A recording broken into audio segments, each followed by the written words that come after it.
Bonjour et bienvenue, merci d'être là encore avec moi aujourd'hui.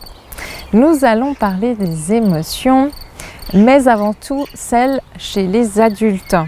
Bien que on mentionnera évidemment celles des enfants à travers celles des adultes. Mais c'est dans la prochaine vidéo que l'on parlera plus en détail des émotions chez l'enfant.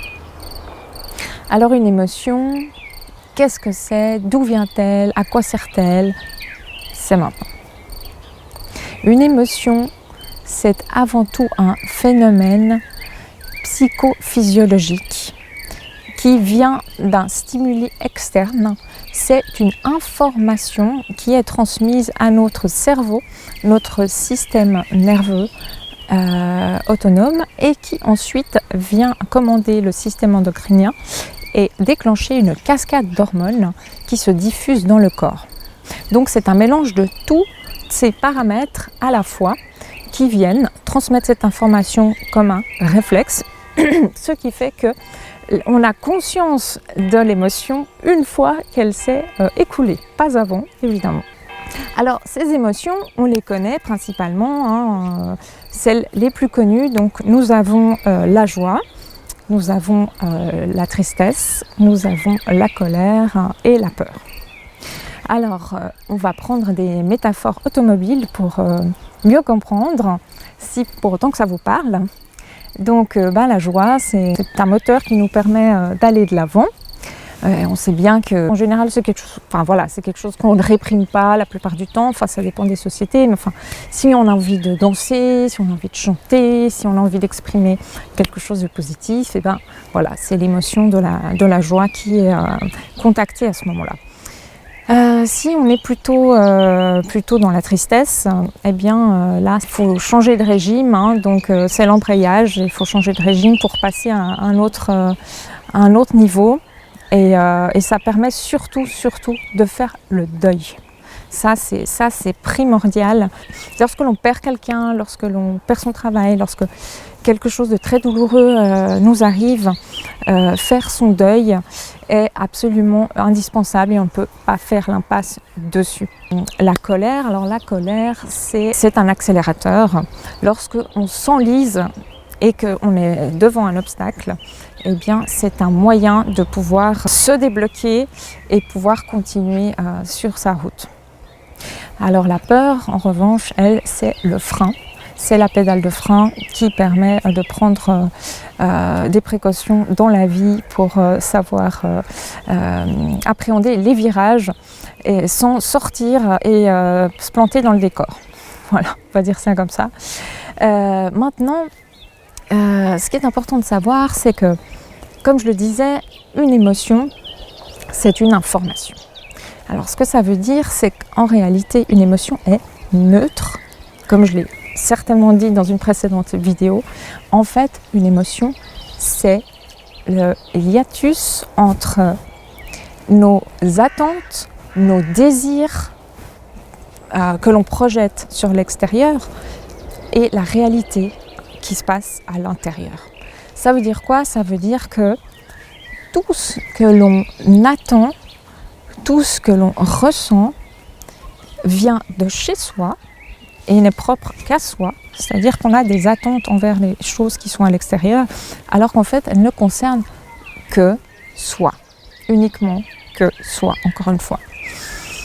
Et c'est ça qui est parfois difficile et compliqué à comprendre, parce qu'on se dit mais bien sûr, mais t'as vu, elle a fait ci, t'as vu, il a fait ça, mais bien sûr que c'est pas normal.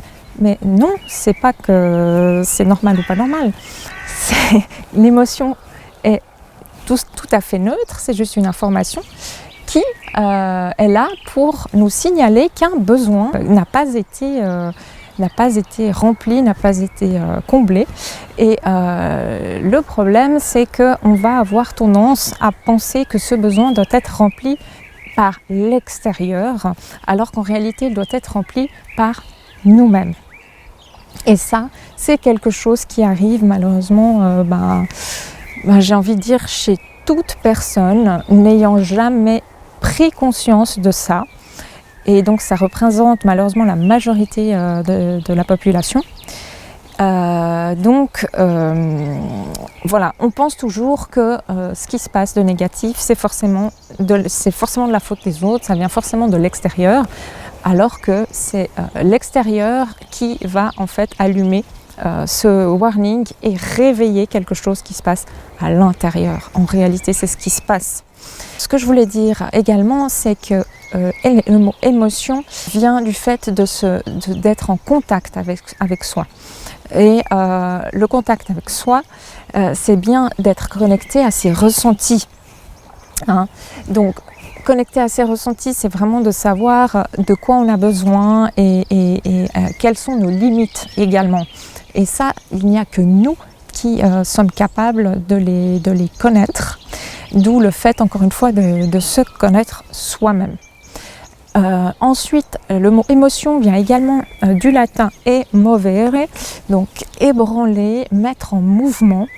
Et donc, on comprend bien là l'importance du mouvement. Si je vous dis que, par exemple, vous êtes sur votre vélo, et je ne parle pas d'un tricycle, est-ce que vous restez planté sur votre vélo ou est-ce que vous appuyez sur les pédales pour avancer? Parce que ce qui se passe, c'est que si vous ne bougez pas, vous allez inévitablement tomber. Donc l'émotion, elle est là pour vous mettre en mouvement, pour reprendre contact avec votre corps. Maintenant, une autre petite chose, d'après vous, combien de temps dure une émotion? Je vous laisse réfléchir.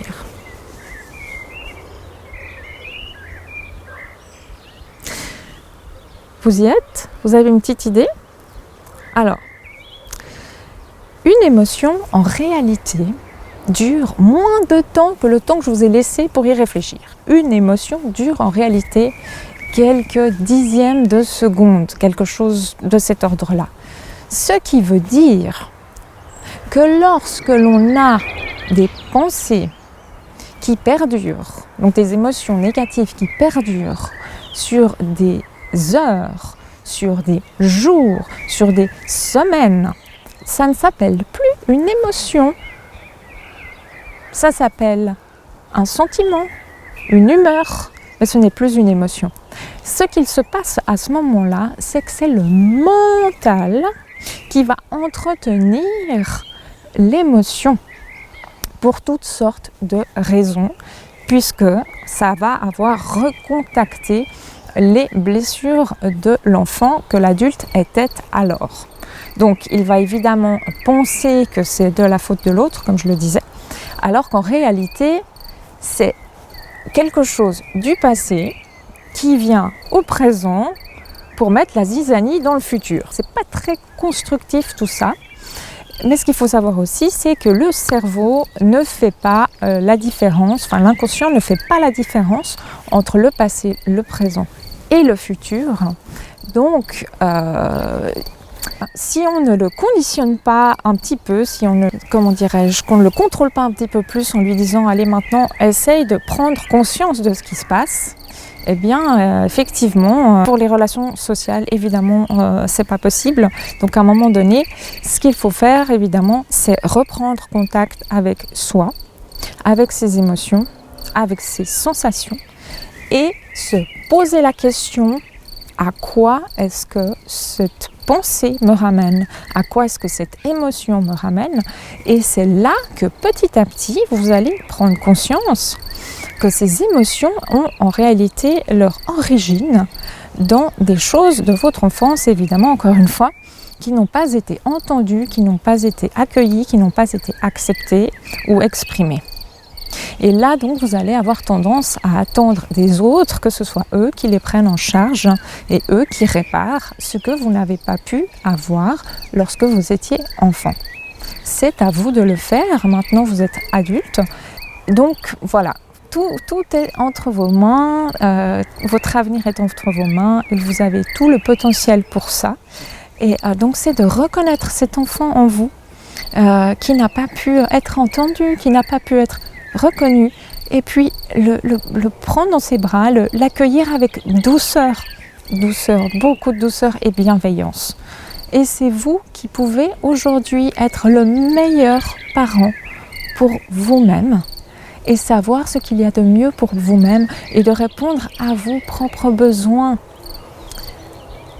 Et si vous le faites, votre vie va juste se transformer. Donc voilà, ça débute par la conscience du phénomène, par la conscience que les autres ne sont pas responsables de nos pensées. Nous sommes responsables de nos propres pensées et nous les prenons en charge dès lors que nous en sommes conscients. Voilà, donc je vais finir avec ça parce que ce sujet, je pourrais en parler pendant des heures. Le sujet des émotions me passionne, mais on va s'arrêter là. Et je vous remercie infiniment de m'avoir suivi et je vous retrouve donc pour parler plus en détail des émotions, mais chez l'enfant.